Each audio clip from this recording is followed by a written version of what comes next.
தாய் மண்ணிற்கும் தமிழ் மக்கள் அனைவருக்கும் வணக்கம். வல்லினம் வாய்ஸ் சேனலுக்கு உங்களை வரவேற்கிறேன். உலக மகளிர் தினத்தை முன்னிட்டு தாவேகா தரப்புல மகளிர் மாநாடு ஒன்று நடத்தப்பட்டிருக்கு. அதுல தாவேகா தலைவர் விஜய் அவர்கள் சில வாக்குறுதிகள் கொடுத்திருக்காரு. அதுல சில வாக்குறுதிகள் சரியா தவறா என்ற பற்றி ஒரு சிறிய விவாதம் பண்ண போறோம். அதுக்கு நம்முடைய தமிழ் தேசிய ஆதரவாளர் கார்த்திகேயன் இணைஞ்சிருக்காரு. வணக்கம் கார்த்திகேயன். வணக்கம் பேகன். இப்போ தாவேகாவோட மகளிர் மாநாடுல விஜய் அவர்கள், தாவேகா தலைவர் விஜய் அவர்கள் வாக்குறுதிகள் கொடுத்திருக்காரு. அதுல பாத்தீங்கன்னா பெண்களுக்கு மாதந்தோறும் 2500 ரூபா, அன்னபூர்ணா திட்டத்தின் கீழே வருடத்துக்கு 6 எரிவாயு, சமையல் எரிவாயு. அதுக்கப்புறம் பாத்தீங்கன்னா மகளிருக்கு திருமணம் ஆக போற மகளிருக்கு ஒரு சவரன் நகையும் ஒரு பட்டு புடவையும் கொடுக்குறாரு. அப்புறம் தாய்மாமன் சீரா பாத்தீங்கன்னா ஒரு பிறந்த குழந்தைங்களுக்கு தங்க மோதிரம் கொடுக்கறத அறிவிச்சிருக்காரு. இதை பத்தி என்ன நினைக்கிறீங்க? இதெல்லாம் பார்க்கும்போது எப்படி தோணுதுன்னா, திமுக 2.0 அப்படின்னு வச்சுக்கலாம். கட்சி பேருக்கு தாவேகான்னு வச்சிருக்க தேவை, திமுக 2.0ன்னு வச்சிருக்கலாம். ஏங்க, தாவேகாவோட முக்கிய பிரதான எதிரே திமுக தானங்க மேடையில பேசுறாரு.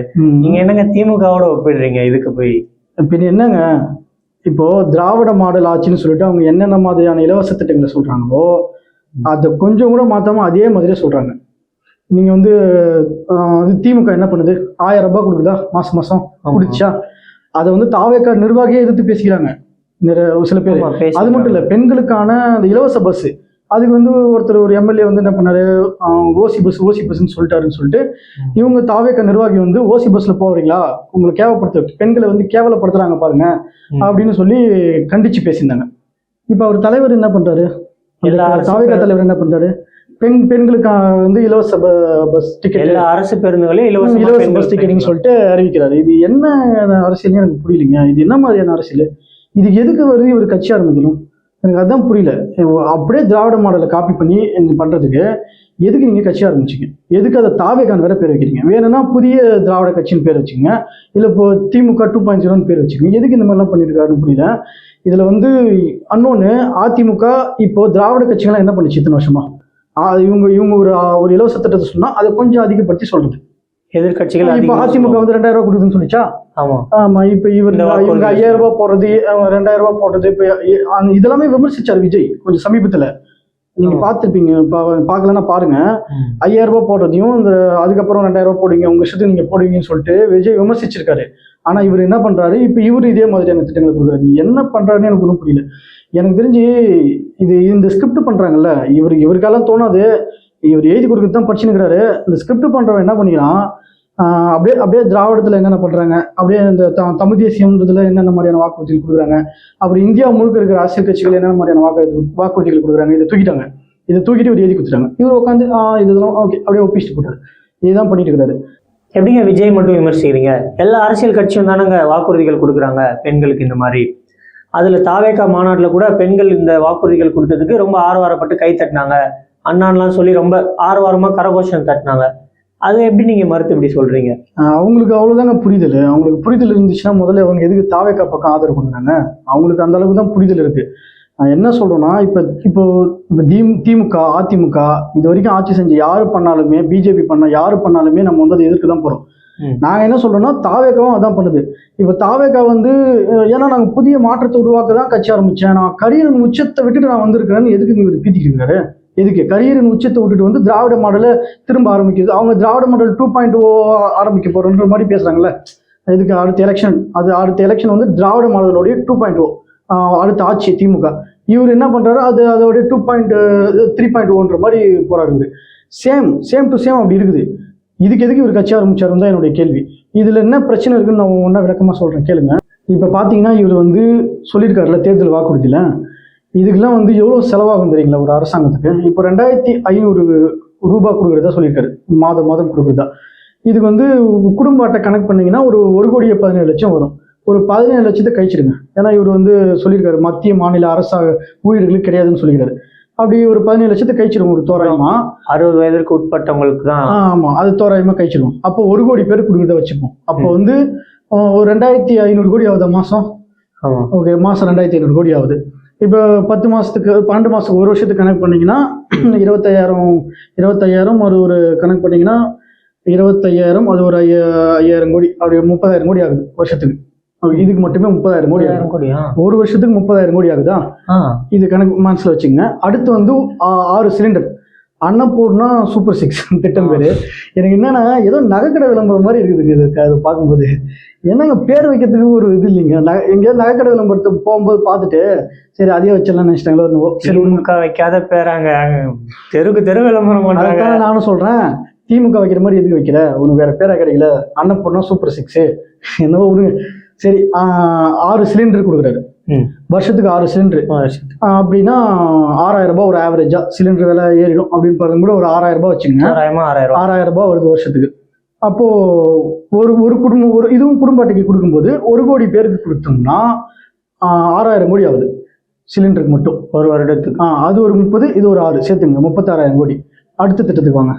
42,000 கோடி வந்துருச்சு இதுவே. 30,000 தானே வரும். 36 அப்புறம் இது ஒண்ணு ஏற்கனவே 30. 36,000 கோடி. நான் சொல்லிட்டு வரேன் கணக்கு, நீங்க விடுங்க. சரி 30 அது ஒரு 6 ஓகேவா, 36,000 கோடி. இப்போ அடுத்து வாங்க. அடுத்து என்ன திட்டம்? கல்யாணத்துக்கு ஒரு சவரன் பட்டுப்புடவை. கிட்டத்தட்ட இதுதாங்க ஒரு என்னன்னா ஒரு மாசத்துக்கு எவ்வளவு கல்யாணம் ஆகுது, ஒரு வருஷத்துக்கு எவ்வளவு கல்யாணம் ஆகுது தெரியுங்களா? தெரிஞ்சுதான் சொன்னாரான்னு தெரியல. கிட்டத்தட்ட 3 லட்சம் பேர் கல்யாணம் பண்றதா, 3 லட்சம் 3.5 லட்சம்னு கல்யாணம் ஆகுறதா சொல்றாங்க. அது அதாவது டேட்டா சொல்லுது. ஒரு 3 லட்சம் கல்யாணம், 3 லட்சம் தோராயமா வச்சுங்க. 3 லட்சம் கல்யாணம் ஆகுதுன்னா ஒரு பவுன் இப்போ எவ்வளவு விலை வைக்க தெரியுமா? இல்ல இவர் வேற எங்கேயாவது நாட்டுல இருந்து பேசுறாருன்னு தெரியல. சில நாட்டுலன்னா நகை விலை கம்மியா இருக்கும், அந்த நாட்டுல இருந்து பேசுறாருன்னு தெரியல. ஒரு பவுன் 1,70,000, டாக்ஸ் கட்டினா ஒரு 1,30,000 வருது. இது நம்ம கணக்கு பண்ணி பார்த்தோம்னா கிட்டத்தட்ட 36,000 கோடி அந்த அளவுக்கு போகுது ஒரு வருஷத்துக்கு. இதுவே 36,000 கோடி. ஆமா, கணக்கு பண்ணி பாருங்க, கால்குலேட்டர் எடுத்து போட்டு. இப்பதான் நான் கணக்கு பண்ணிட்டு தான் சொல்றேன். ஓகே, இது ஒரு பெரிய பட்ஜெட். 72,000 கோடி வந்துருச்சு இது வச்சா. அடுத்தது பாத்தீங்கன்னா வேற என்ன? தாய்மாமன் சீர். இது அண்ணன் சீர். எது? அண்ணன் சீர். அந்த பேரு இது தாய்மாமன் சீர். தாய்மாமன் சீர் ஒவ்வொரு குழந்தைக்கும் பிறக்கிற ஒவ்வொரு குழந்தைக்கும் ஒரு மோதிரம் ஒரு அரை பவுன் போடுறேன்னாரா, 1/4 பவுன் போடுறேன்னாரா, 1 பவுன் போடுறேன்னு சொன்னாரான்னு தெரியல. நிறைய போடுவாருங்க அதெல்லாம். 5 பவுன் போடுவாரு. 5 பவுன் எப்படி? குழந்தைக்கு எவ்வளவு தேவையோ அவ்வளவு போடுவாருங்க. ஏன்னா பெண்கள்லாம் கரகோஷ தேப்பத்தை பார்த்தா அப்பா தலைவர் ஒரு 10 பவுன் ஒரு 5 பவுன் மோதிரத்தை போடுவாரு, ஜாலியா இருக்கலாம். என்ன வேலை வைக்குது? 10 பவுன் எப்படிங்க போடுவாரு? சரி ஓகே, நல்லா போடுவாங்க. சரிங்க, பின்ன உங்களுக்கு 1/4 பவுன் வச்சுக்கலாம். சரி ஓகேவா, 1/4 பவுன். ஏங்க உங்களுக்கு கஷ்டப்படுவீங்க. 1/4 பவுன் வச்சுக்கலாம், 1/4 பவுன் கணக்கு வச்சுக்கலாம். 1/4 பவுன் 2 கிராம் வருது. கிட்டத்தட்ட ஒரு 30,000 வந்துடும். டேக்ஸ்லாம் கணக்கு பண்ணிக்கலாம். ஒரு 30,000 வருதா? இப்போ குழந்தை எவ்வளவு பிறகு தெரியுமா? ஒரு வருஷத்துக்கு 8 லட்சம் குழந்தைங்க பிறகுறாங்க. ஒரு நாளைக்கு 2,300 குழந்தைங்க பிறப்பாங்க. இப்ப தோராயமா இதுவுமே டேட்டா எடுத்தது தான். இது பாத்தீங்கன்னா இப்ப கணக்கு பண்ணி பாருங்களேன். 8 லட்சம் குழந்தைக்கு 30,000 கணக்கு பண்ணி பாத்தீங்கன்னா எவ்வளவு வருது தெரியுங்களா? 2,500 கோடி வருது ஒரு வருஷத்துக்கு. இது மட்டும். அப்போ ஓவராலா கணக்கு பண்ணி பார்த்தா ஒரு 74,500 கோடி வருது. அது அப்படி அவர் சொன்ன திட்டங்கள்லாம் பாத்தீங்கன்னா அது 1 லட்சம் கோடிக்கு போவோம். இலவச திட்டம் மட்டுமே. அது விடுங்க, இன்னும் இருக்குங்க. அடுத்த லிஸ்ட் இருக்குல்ல. மோதிரம் முடிஞ்சிச்சு. அடுத்து வேற என்ன சொன்னாரு? அந்த கல்வித்தொகையா 15,000 போறதா சொன்னாரு. 1ஆம் வகுப்பு முதல் 12ஆம் வகுப்பு வரை மாணவர்களோட தாய்மார்களுக்கு வருடத்துக்கு 15,000 தரேன்னு சொல்லியிருக்காரு. இதுக்கு ஒரு கணக்கு போட்டுங்க. ஓகே, நீங்களே ஏதாவது ஒரு கணக்கு போட்டுங்க. இதுக்கு மேலே நம்ம கணக்கு போட்டு இருக்க முடியாது. நீங்களே போடுங்க, கரெக்டாக நீங்கள் போடுங்க. ஓகே, அதுக்கு அடுத்தது பார்த்தீங்கன்னா இலவச பஸ்ஸில் டிக்கெட் பெண்களுக்கான இலவச எல்லா அரசு பேருந்துலையும் திமுக பண்ண மாதிரி பண்ணிச்சா? இல்ல, இவங்க எல்லா அரசு பேருந்துலையும் இவங்க சில பேருந்துகள், இவர் எல்லா அரசு பேருந்துலையும் அதான் மேல போயிட்டு எல்லா அரசு பேருந்துகளையும் பெண்களுக்கு இலவசம்னு சொல்லிட்டாரா? இதுக்கு எவ்வளவு கோடி தெரியுமாவும்? டிரான்ஸ்போர்ட் தொழில் எப்படி போயிட்டு இருக்கு தெரியுமா? டிரான்ஸ்போர்ட் டிபார்ட்மெண்ட் ரொம்ப நஷ்டத்துல போயிட்டு இருக்குது. இந்த அரசு ஊழியர்கள்லாம் போராடுறாங்க போக்குவரத்து துறையில. அவங்களுக்கு ஓய்வூதியம் வேணும், சம்பள உயர்வு வேணும், எவ்வளோ போராட்டம் நடந்துருக்குது. இவர் மட்டும் இஷ்டத்துக்கு அடிச்சு விடுறது, அதையே பண்றது. இதையுமே எதிர்த்தாங்க. அதான் நான் சொல்றேன், ஓசி பஸ்ன்னு அவர் சொன்னதுக்கு இந்த மாதிரி திட்டங்கள்லாம் எதிர்த்து பேசின கட்சி இது. இப்போ இவர் எதுக்கு இதை சொல்லிக்கிறாருன்னு தெரியல. இதுக்கு என்ன முட்டு கொடுக்க போறாங்கன்னு தெரியல கட்சியில இருந்து. இது ஒரு பக்கம். இப்போ அடுத்து என்ன மாதிரி திட்டம் சொல்லியிருக்காரு? ரேஷன் கடையிலையும் பள்ளி நிலையங்களையும் பெண்களுக்கு நாப்கின் இலவசமா அந்த நாப்கின் கொடுக்குற மாதிரி சொல்லிக்கிறாங்க. ஸோ இது மாதிரி நிறைய இலவச திட்டங்களை அறிவிச்சிருக்காரு. ஸோ இதுக்கெல்லாம் கணக்கு பண்ணி பார்த்தீங்கன்னா ஒரு எப்படி பார்த்தாலும் ஒரு 1 லட்சம் கோடியாவது ஆகும் போல. இப்போ நம்ம தமிழ்நாட்டுடைய வருமானம் எவ்வளோ தெரியுமா? 4,67,000 கோடி பட்ஜெட் வந்து 4,00,000. ஆமா அந்த பட்ஜெட் போடுறோம். ஓகே, தமிழ்நாட்டுடைய பட்ஜெட் வந்து 4,67,000 கோடி போடுறாங்க.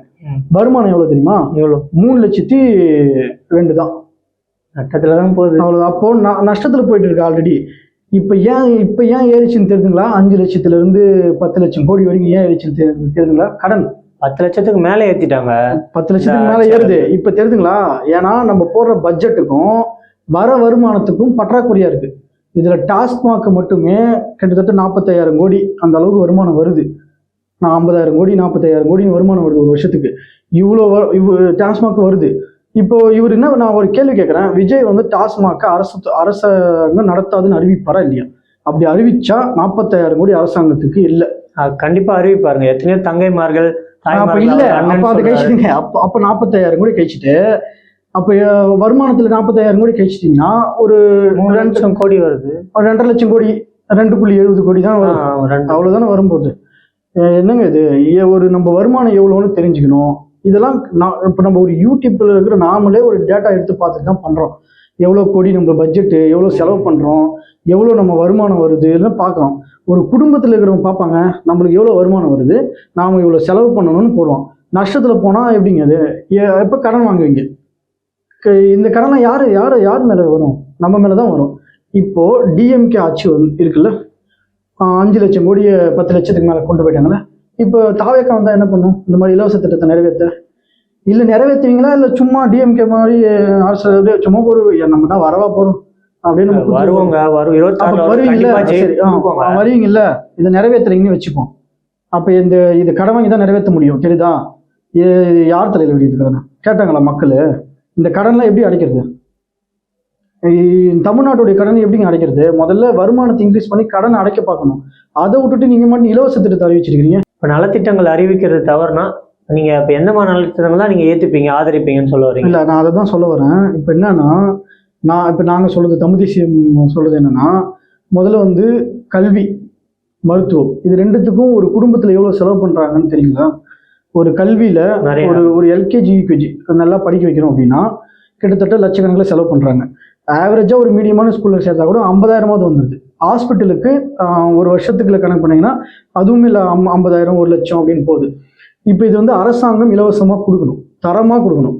இப்போ மக்கள் வந்து கவர்மெண்ட் ஹாஸ்பிட்டலுக்கு போகாம இல்லை, ஏழ்மையா இருக்கிறவங்க கஷ்டப்படுறவங்க போறாங்க, ஆனா நல்ல ட்ரீட்மெண்ட் கிடைக்கிறது இல்லை. சப்போஸ் நல்ல ட்ரீட்மெண்ட் கிடைக்கணும், அந்த என்விரான்மெண்ட், அந்த ஹாஸ்பிட்டலுடைய இன்ஃப்ராஸ்ட்ரக்சர் நல்லா இருக்கணும் அப்படின்னா அவங்க வந்து பிரைவேட்டுக்கு தான் போய் ஆகணும், வேற ஆப்ஷன் இல்லை. இப்போ அடுத்து பார்த்தீங்கன்னா அது கல்வியில் தான் குழந்தை நல்லா படிக்கணும், தரமான கல்வி கிடைக்கணும் அப்படின்னா பிரைவேட்டுக்கு தான் போகிற மாதிரியான சூழல் இருக்கா? ஆமாம். இப்போ இது வந்து என்ன இது? இப்போ பிரைவேட்டுக்கு போகிறதுனால எவ்வளோ செலவாகுது? லட்சக்கணக்கில் ஆகுங்க. இப்போ 1ஆவதுலேருந்து 12ஆவது படிக்குது, அப்புறம் காலேஜ் வரைக்கும் போகிற வரைக்குமே பல லட்சம் செலவாகுது ஒரு குடும்பத்துக்கு. இப்போ இந்த 2 விஷயத்த மாற்றுங்க.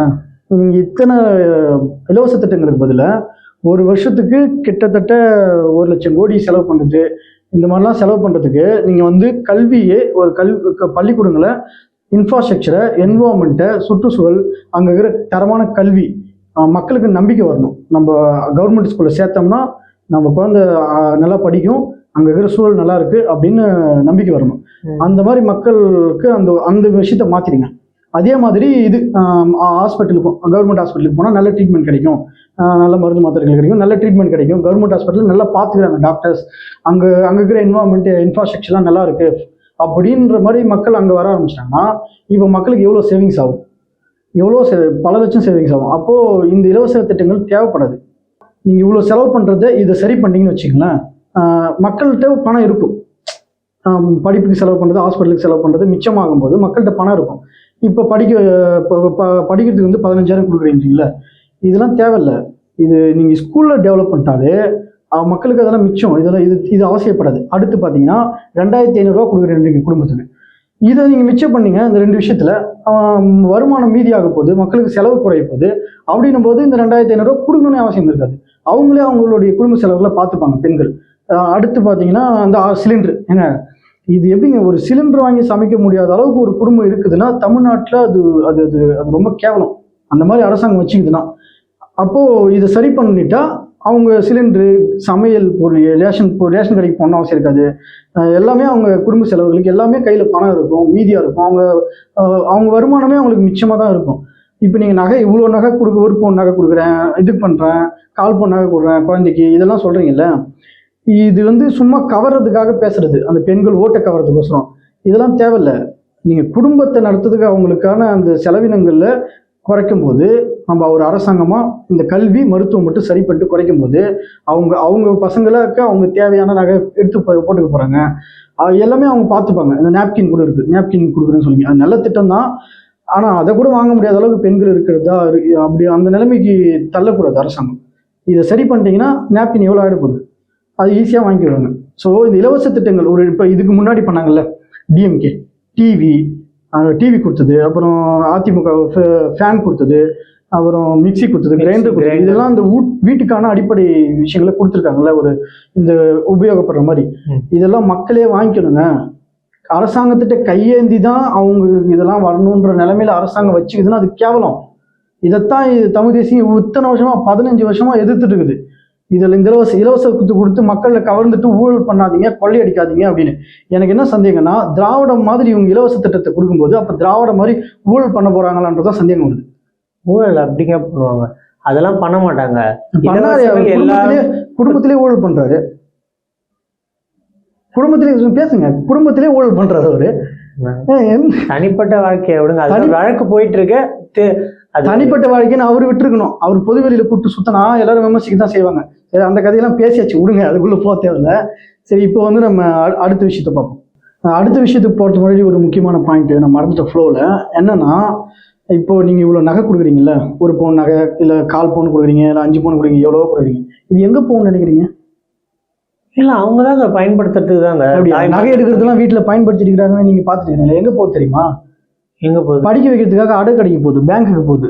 மருத்துவ செலவு பார்க்கறதுக்காக அடகு கடைக்கு, பேங்க்குக்கு தான் போகுது.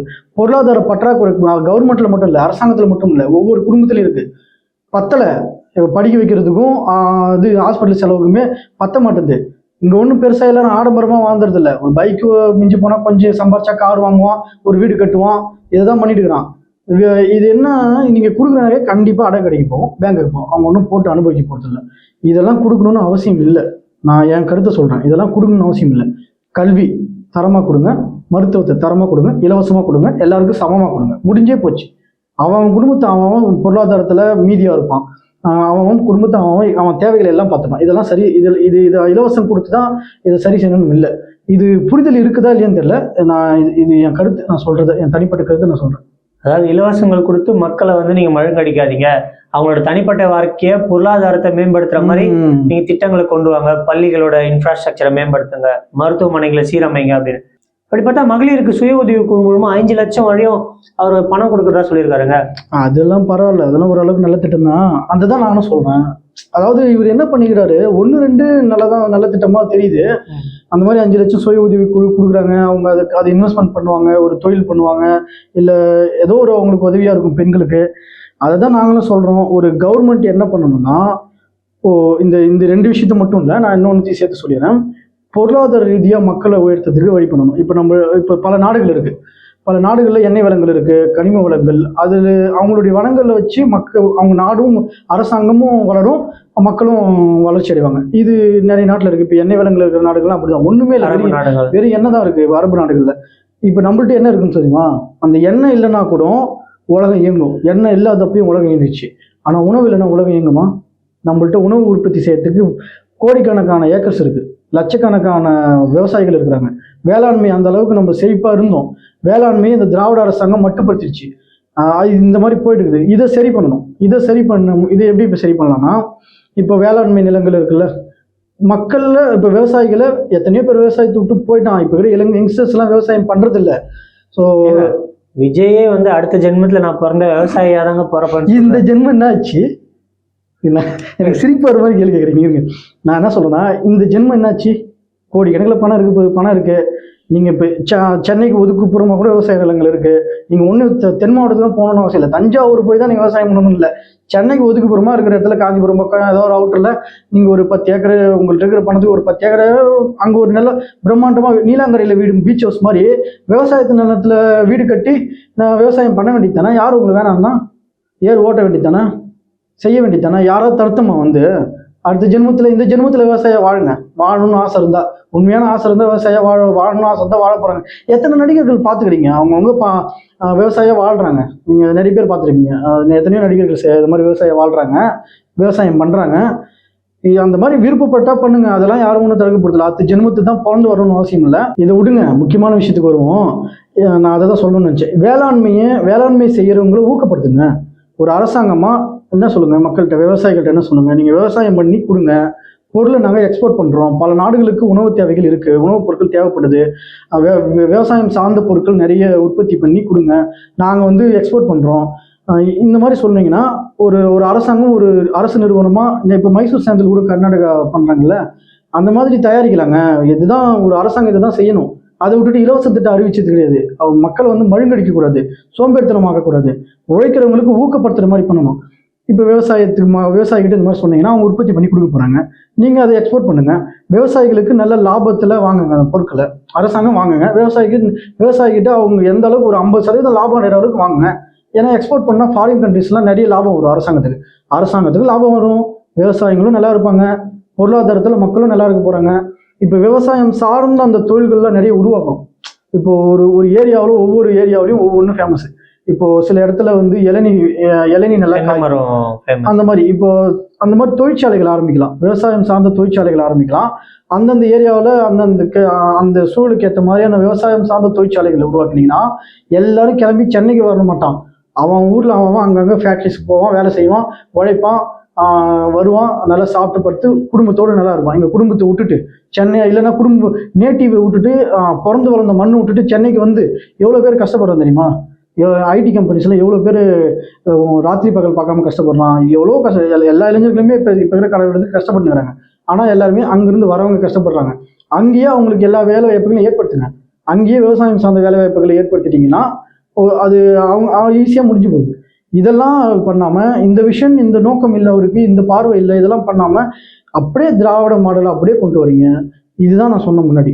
திமுக 2.1 பேர் வச்சுங்க. எதுக்கு தாவேக்கான்னு பேர் வச்சுங்க? திமுக 2.0. இனிமே நான் அப்படிதான் சொல்லுவேன். நல்லா பண்ணுவாருங்க, வந்தா வருவாங்க, கண்டிப்பா பண்ணுவாங்க. சரி, பண்ணா சரி. ஏங்க இப்ப இதெல்லாம் உங்களுக்கு நல்ல திட்டங்களா தெரியலங்க. ராணி வேலுநாச்சியார் படைன்னு சொல்லிட்டு பெண்களுக்கு குழந்தைகளுக்கு தனியா அமைச்சிருக்காரு. அப்புறம் வந்து பாத்தீங்கன்னா ஸ்மார்ட் பேனிக் பட்டன், பேருந்துகளை செல்ற பெண்கள் பாதுகாப்புக்கு ஸ்மார்ட் பேனிக் பட்டன் அறிவிச்சிருக்காரு. தமிழகத்துல டாக் ஸ்பாட் இல்லாத அளவுக்கு இடத்தை உருவாக்குவோன்னு சொல்லியிருக்காரு. அப்புறம் பெண்களுக்கு தனி இலாக்கா உருவாக்குவோன்னு சொல்லியிருக்காரு. மகளிர் சுய உதவி குழு மூலமா ஒரு தனி நபருக்கு 5 லட்சம் வரையும் அவர் வந்து கொடுப்போம் அப்படின்னு சொல்லியிருக்காரு. இதெல்லாம் உங்களுக்கு நல்ல திட்டமா? இதெல்லாம் இது எல்லாமே விமர்சிக்கிற மாதிரி தான் இருக்கு. நல்ல திட்டங்கள்லாம் இருக்கேங்க, எதுவுமே சொல்ல இருக்குதான். என்ன ஒண்ணு அதை ஒழுங்கா பண்ணணும், அவ்வளவுதான் சொல்றோம். ஏன் சந்தேகம்? இப்ப சந்தேகம் ஏன் பண்றோம்னா, குடும்பத்தையே ஒழுங்கா பாத்துக்கல, பெத்த பிள்ளைங்களும் ஒழுங்கா பாத்துக்கல, அப்புறம் எப்படி ஒரு மக்களை பார்த்துப்பாருன்றது தான் பேசிக்கான கேள்வி, வேற ஒன்றும் கிடையாது. மற்றபடி இது திட்டத்தை சரியாக நல்லபடியாக பண்ணால் இது சொல்லலை, எதுவுமே குறை சொல்லலை. ஏன்னா இப்போ இலாக்கா ஒதுக்கிறாருன்னு வச்சுங்க, இது வேற ஏதாவது ஒரு அமைச்சர்கிட்ட கொடுக்கலாம்.